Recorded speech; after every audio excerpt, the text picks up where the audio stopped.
अरहन्ताणम् नमो अरहन्ताणम् नमो अरहन्ताणम्। हमारा कितना मतिभ्रम है कि जो स्वतः आने वाला है उसके लिए सारा का सारा प्रयत्न चल रहा है, और जो पैदा करने वाला है, जहां से आदमी बदल सकता है, जहां से आदमी अच्छा बन सकता है और जहां से आदमी बुरा बन सकता है, जहां मन की शांति उपलब्ध हो सकती है, जहां सफलता और असफलता, शांति और अशांति, विकास और ह्रास, सत्य की उपलब्धि और अनुपलब्धि, ये सारी बातें हो सकती है, उस बिंदु की खोज हम करना नहीं चाहते।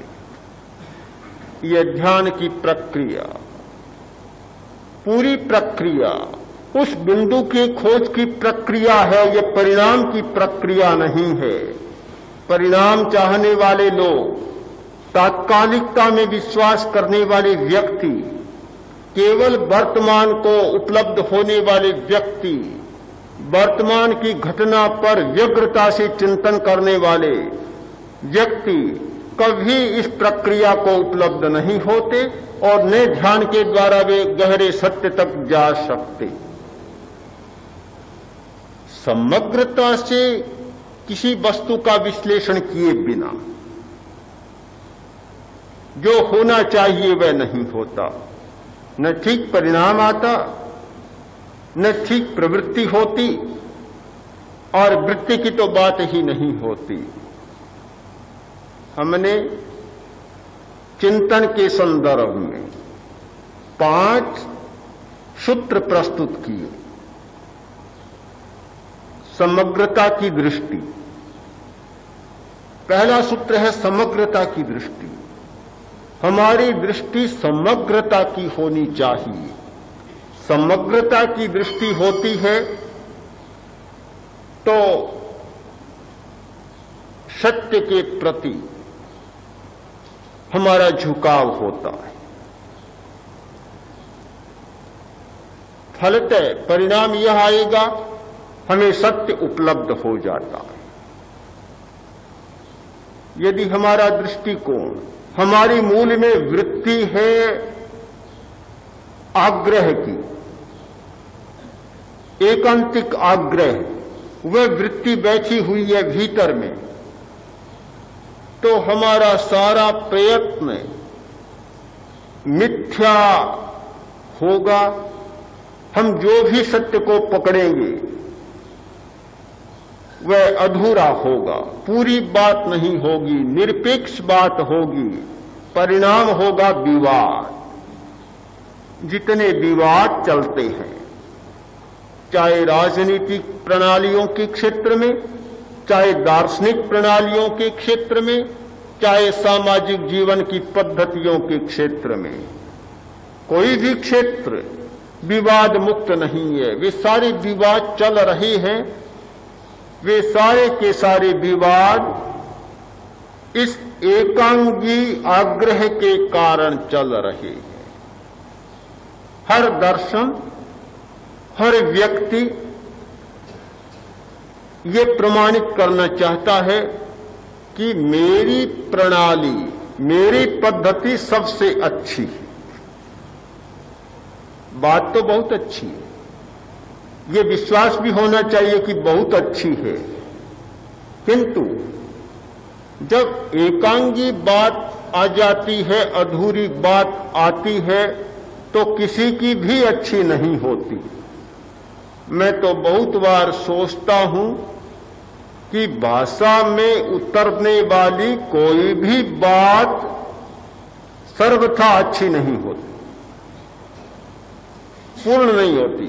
कोई भी व्यक्ति कहे कि ये बात सबसे अच्छी है, तो इसके साथ इतना और जोर देना चाहिए कि बात अधूरी है, अधूरी अच्छी है।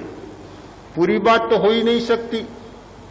भाषा का ये काम नहीं कब पूरे सत्य को अभिव्यक्ति दे सके। भाषा बहुत सीमित, अनंत सत्य। भाषा एक खंड, दुनिया की सारी भाषा के शब्दकोशों में 2-3 लाख से ज्यादा शब्द नहीं। शब्द कितने हैं? लाखों में, करोड़ों में नहीं है। केवल सारी भाषा के शब्द है लाखों में। वे लाख की संख्या में रहने वाले सीमित शब्द उस असीम सत्य को, वे शांत में रहने वाले शब्द उस अनंत को अभिव्यक्ति दे सकेंगे? सारी बात समझ में नहीं आती। कभी कभी लोग आत्मा की चर्चा करते हैं, बड़े उलझ जाते हैं। परमात्मा की चर्चा करते हैं, बहुत उलझ जाते हैं। मुझे बड़ी हंसी आती है। आत्मा तक वह व्यक्ति कभी नहीं पहुंचता जो शब्द की परिभाषा से आत्मा को देखना चाहता है। परमात्मा तक वह व्यक्ति कभी नहीं पहुंच सकता जो पारिभाषिक शब्दावली में परमात्मा को व्याख्यायित करता है। शब्द जिसको छूता नहीं, शब्द जिसका स्पर्श नहीं कर सकता, भला वह शब्द उसका प्रतिनिधित्व कैसे करेगा? जिस व्यक्ति का किसी राष्ट्र से संबंध ही नहीं और वह उसका प्रतिनिधि बन जाए, कितना झूठा काम होगा। कौन प्रतिनिधि मानेगा और वह कैसे उसका प्रतिनिधित्व करेगा? प्रतिनिधित्व करने के लिए भाषा में कोई क्षमता नहीं कि वह सत्य का प्रतिनिधित्व कर सके। यह तो एक आंधे आदमी की लट्ठी है।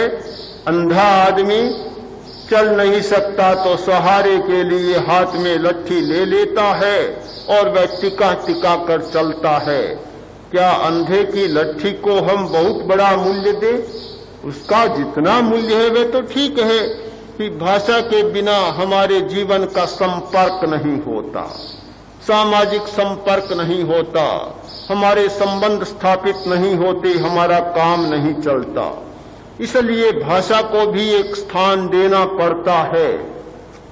पर भाषा की आखिर क्षमता कितनी है? कितनी क्षमता? एक बात कहता है आदमी, भाषा की ऐसी स्थिति होती है कि बहुत बार सुलझते सुलझते आदमी उलझ जाता है और उलझाने में हमारे शब्द बहुत बड़े सहयोगी बनते हैं। पता ही नहीं चलता, आदमी उलझ जाता है। भला उस भाषा के सहारे हम कैसे परम सत्य की बात सोच सकते हैं? मुझे तो कभी कभी बड़ा अटपटा लगता है कि अनंत सत्य, परम सत्य जैसे शब्द गढ़े गए। क्या यह भी हमारी कोई मानसिक भ्रांति नहीं है? आत्मा के बारे में जो कहा जा रहा है, कौन कह रहा है? कौन बतलाता है?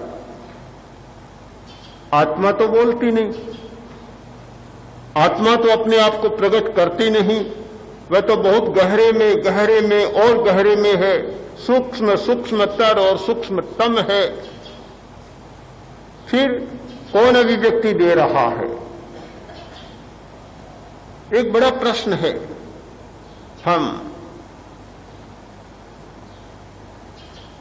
भाषा पर बहुत भरोसा न करें, मन पर भी बहुत भरोसा न करें। कुछ लोग आते हैं, कहते हैं कि आत्मा के बारे में बातचीत करना चाहता हूं। क्यों? इसलिए आत्मा को जानना चाहता हूं। कुछ आते हैं कि आत्मा का दर्शन चाहता हूं। मैं बहुत सीधा उत्तर देता हूं, आत्मा को जानना चाहते हो या आत्मा के बारे में वाद विवाद करना चाहते हो? कोई नहीं कहता वाद विवाद करना चाहता हूं, कि जानना चाहता हूं। जानना चाहते हो तो बात छोड़ो, ध्यान करो,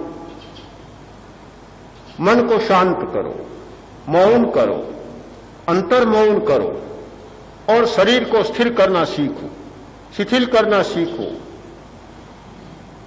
पहले दरवाजे के पास जाओ। ये तो दरवाजा है शरीर। बड़ा विचित्र है, हमारे तत्वज्ञानी लोग दरवाजे के पास नहीं जाना चाहते, वे तो चाहते हैं सीधे पहुंच जाएं, बिल्कुल सीधे पहुंच जाएं। डायरेक्ट अप्रोच होनी चाहिए, बीच में कोई बिचौला नहीं होना चाहिए। अरे रास्ता तो पार करना पड़ेगा, बीच के दरवाजे तो पार करने पड़ेंगे, सीधे कैसे पहुंच जाओगे? पर वे चाहते सीधे पहुंच जाएं। बस हमारा तत्वज्ञानी कौन होगा कि जो आत्मा और परमात्मा की चर्चा करता है वह तो तत्वज्ञानी, और कभी शरीर की चर्चा कर लेता है तो वह तो तत्वज्ञान से परे चली जाता है। अरे शरीर गंदा है, उसकी क्या चर्चा करनी है, क्या कुछ करना है, बात ही नहीं स्वादी। मैंने देखा कि जो लोग इस मार्ग में उतर जाते हैं, मन, वचन और काया इन तीनों की साधना में लग जाते हैं, वे तो आत्मा तक पहुंच जाते हैं, परमात्मा तक भी पहुंच जाते हैं। किंतु इनकी साधना किए बिना केवल बातों में उलझ जाते हैं। अनंत काल बीत जाता है तो अभी न आत्मा मिलता है और न परमात्मा मिलता है, वे तो उलझते ही चले जाते हैं, उलझते ही चले जाते हैं।